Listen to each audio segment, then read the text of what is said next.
Oui, monsieur le ministre, moi je souhaitais vous interroger sur les mesures prévues en matière de décarbonation du transport de marchandises, sujet sur lequel s'est récemment penchée notre commission dans le cadre d'une mission d'information. Donc j'étais la rapporteure avec mon collègue Rémy Pointereau.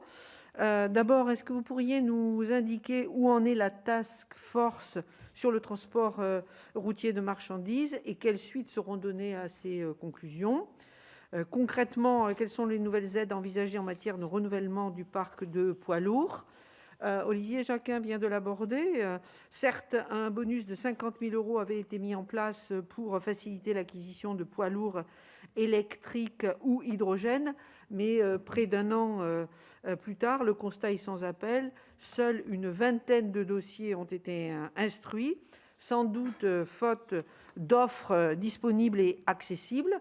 Donc ma question, à quand une aide crédible au verdissement du transport routier de marchandises ?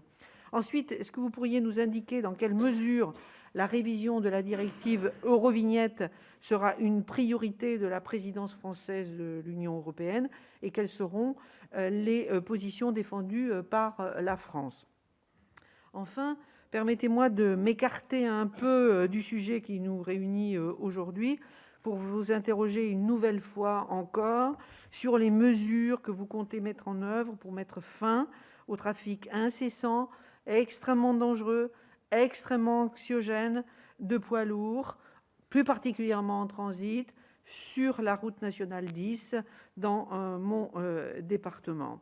Un jeune homme de 27 ans a perdu la vie sur cette route l'été dernier à cause d'un poids lourd qui effectuait un dépassement interdit. Je vous ai écrit à ce sujet, je n'ai pas encore eu de réponse. La compagne de ce jeune homme, qui était elle aussi dans la voiture, vous a écrit et elle n'a pas obtenu de réponse. La situation du trafic incessant sur cette route est absolument insupportable, monsieur le ministre, et donc nous attendons des actes. Une pétition est en cours pour dire stop, il y a 9 500 signataires. Une association est en cours de création aussi. Les usagers de la RN10 n'en peuvent plus, les riverains non plus, et nombreux sont même les chauffeurs routiers qui m'interpellent, compte tenu du danger, et évidemment pour eux également.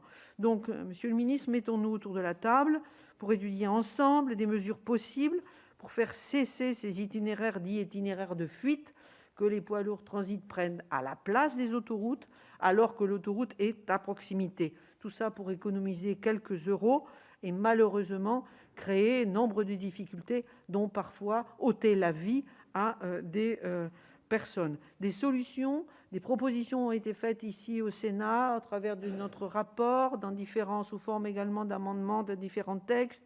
Je pense à une cartographie nationale qui peut identifier ces points noirs, puisque ce qui se passe dans mon département se passe aussi ailleurs. Renforcer, par exemple, le pouvoir des maires ou des élus pour créer ce que nous avons appelé des zones à faible nuisance.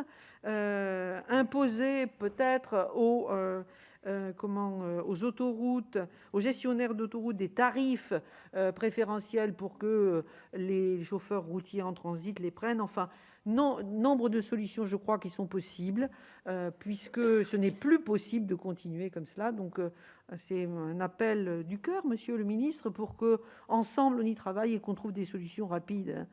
C'est nécessaire. Merci pour votre réponse.